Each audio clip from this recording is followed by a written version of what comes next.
नमस्कार, मी विकास गर्जे तुमचं स्वागत करत आहे एमपीएससी ॲस्पिरंट या यूट्यूब चॅनलमध्ये. आज आपण अन्न आणि नागरी पुरवठा व ग्राहक संरक्षण विभाग याची जी आता एक्झाम होणार आहे, म्हणजेच ह्याची एक्झाम आपल्याला माहीत आहे 26 ते 29 फेब्रुवारी दरम्यान ह्याची एक्झाम पार पडणार आहे. सगळ्यांना ईमेल आलेला असेल, त्याचं म्हणजे सेंटर कुठे आहे, तारीख कोणती आहे, डेट काय आहे वगैरे सर्व म्हणजे त्याच्यामध्ये वेळ कोणती आहे, हे सगळे ईमेल तुम्हाला ईमेलमध्ये आलेलं असेल. तसंच हॉल तिकीट सुद्धा तुमच्या प्रोफाईलमध्ये आलेले असतील, ते तुम्ही डाउनलोड करून घ्या आणि तुमचा एक्झाम सेंटर ज्या ठिकाणी आहे त्या ठिकाणी वेळेत पोहोचा. ही सगळ्यात महत्त्वाची अट आहे. आणि नंतर ह्याच्यामध्ये जर आपण अभ्यासक्रम बघितला तर अभ्यासक्रमाचं स्वरूप कसं आहे या लेक्चरमध्ये आपण पाहणार आहोत. याच्यामध्ये पुरवठा निरीक्षक आणि उच्चस्तर लिपिक पदाच्या भरतीच्या ऑनलाईन परीक्षेसाठी माहिती पुस्तिका ही जाहीर करण्यात आलेली आहे. आणि ही माहिती पुस्तिकेमध्ये जर आपण सगळ्या सिलेबस बघितला, आता एक्झाम जवळ आलेली आहे त्यामुळेच आपल्याला सिलेबस माहीत असणं खूप महत्त्वाचं असतं. तर मराठी जर भाषा बघितली आपण, मराठी भाषेचे प्रश्न राहणार आहेत 25. आता ही एक्झाम जर बघितली आपण, IBPS एक्झाम घेणार आहे. IBPS ही एक्झाम घेणार आहे आणि IBPS एक्झाम घेणार असल्याच्या नंतर त्याचे प्रश्न थोडेसे हार्ड स्वरूपाचे प्रश्न आपल्याला पाहायला भेटतात. आणि जर ते प्रश्न हार्ड स्वरूपाचे आहेत, परंतु सगळ्यात मोठी गोष्ट म्हणजे ह्याच्यामध्ये ऑप्शन जर बघितले, ऑप्शन्सची संख्या जर बघितली तर एका प्रश्नासाठी म्हणजे एक प्रश्न जर असेल तुमचा, तर एका प्रश्नासाठी 5 ऑप्शन्स दिलेले असतात आणि त्या 5 ऑप्शन्समध्ये आपल्याला एक ऑप्शन चॉईस करायचा असतो. त्याच्यावरून आपल्याला जरा प्रश्न सोडवणं थोडं हार्ड जातं. त्याच्यामुळे हे जे प्रश्न आहेत IBPSचे थोडेसे हार्ड असतात, परंतु आपण जर प्रयत्न केला, अभ्यास केलेला असेल तर मार्क्स येतात नक्कीच. त्याच्यामध्ये आपण जर बघितलं तर सगळे सब्जेक्ट आपण बघितले, मराठी, इंग्रजी, सामान्य ज्ञान आणि बुद्धिमत्ता चाचणी आणि व संख्यात्मक सक्षमता हे जे आहेत हे 4 सब्जेक्टवर प्रश्न विचारले जाणार आहेत, हे सगळ्यांना माहीत आहे. त्याच्यामध्ये प्रश्न संख्या जर बघितली तर 25 प्रश्न हे मराठी भाषेसाठी असणार आहेत आणि त्याचे अधिकतम गुण म्हणजे एका प्रश्नासाठी 2 गुण भेटणार आहेत. आणि हे टोटल 50 म्हणजे 50 गुण होणार आहेत. 25 प्रश्नाला 50 गुण. आणि माध्यम असणारे मराठी भाषा असणारे माध्यम. नंतर इंग्रजी भाषा, आता इंग्रजी भाषेचे प्रश्न हे 25 असणार आहेत. त्याच्यासाठी गुण सुद्धा 50 असणार आहेत आणि ह्याची भाषा इंग्रजीच असणार आहे, कारण इंग्रजी प्रश्न म्हणले इंग्रजी ग्रामर असल्यामुळे ते इंग्रजीच प्रश्न राहणार आहेत. नंतर आहे सामान्य ज्ञान. सामान्य ज्ञानामध्ये तुम्हाला पूर्ण ह्याच्यामध्ये करंटचे प्रश्न 4-5 प्रश्न हे करंटचे विचारले जातात. नंतर त्याच्यामध्ये तुम्हाला हिस्ट्रीचे 4-5 प्रश्न विचारले जातात, पॉलिटी 4-5 प्रश्न विचारले जातात.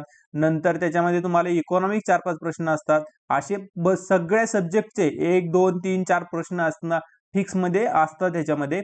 आणि टोटल त्याचे गुण सुद्धा 50 आहेत. आणि बुद्धिमत्ता चाचणी व संख्यात्मक क्षमता जी आहे ह्याची जे प्रश्न संख्या आहे, ह्याची प्रश्न संख्या सुद्धा 25 आहे. हे प्रश्न सोपे असतात, सोप्या स्वरूपाचे हे IBPS मधले प्रश्न असतात आणि हे मार्क तुम्हाला भेटलेच पाहिजेत.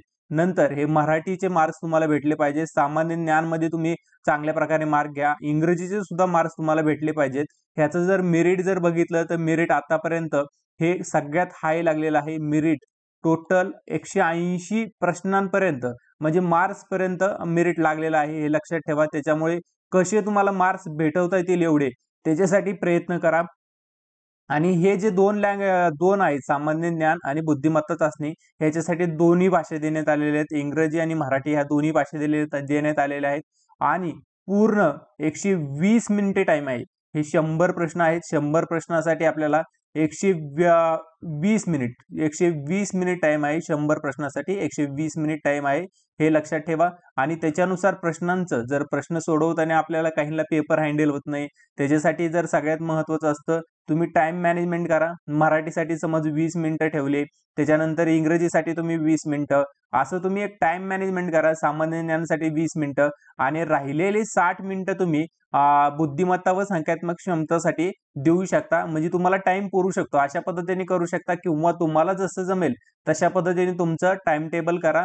म्हणजे तुम्ही पेपर कसा सोडू शकता तशा पद्धतीने तुम्ही हे करू शकता आणि पेपर चांगल्या पद्धतीने द्या.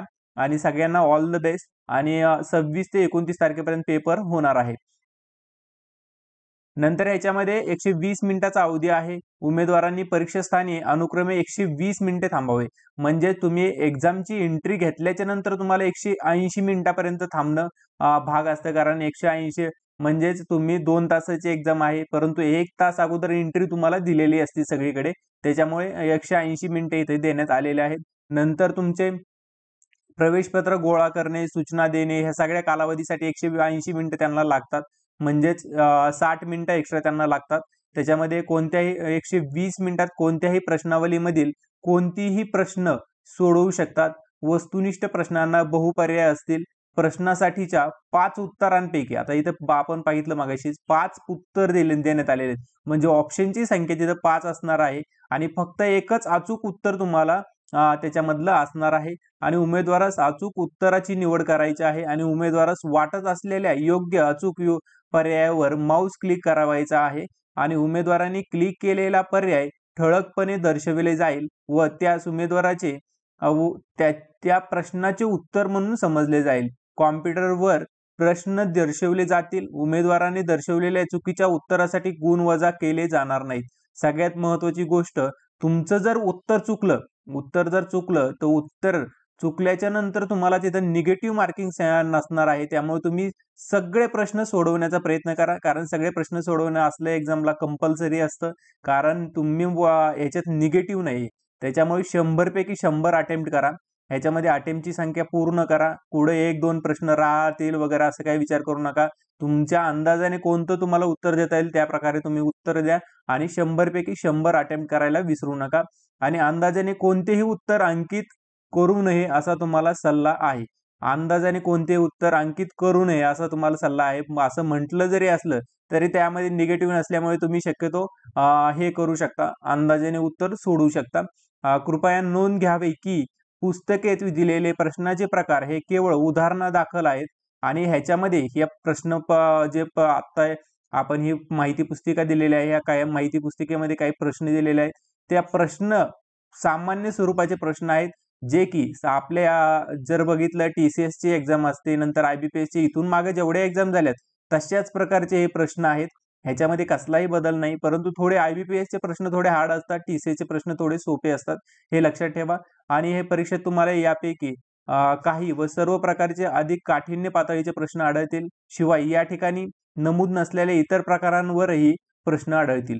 म्हणजेच ह्याच्यामध्ये नमूद नसणारे जे प्रकार आहे ह्याच्यापेक्षा वेगळ्या प्रकारचे सुद्धा तुम्हाला प्रश्न ह्याच्यामध्ये आढळू शकतात आणि इथं तुम्हाला प्रश्न कशा पद्धतीने असू शकतात हे लवकरच आपला व्हिडिओ येईल. ह्याच्यामध्ये कोणते प्रश्न विचारले गेलेले आहेत, कोणत्या टॉपिकवर विचारले गेलेले आहेत हे तुम्हाला पुढील व्हिडिओमध्ये भेटून जाईल. त्याच्यामुळे चॅनलला सबस्क्राईब करून ठेवा आणि पुढील व्हिडिओची वाट बघा. तुम्हाला नक्कीच 26 तारखेचे तसेच 29 तारखेपर्यंत जे पेपर होणार आहेत त्याची माहिती देण्यात येईल. जर हा तुम्हाला व्हिडिओ आवडला असेल तर व्हिडिओला लाईक करा, कमेंट करा, शेअर करा आणि चॅनलला सबस्क्राईब करायला विसरू नका.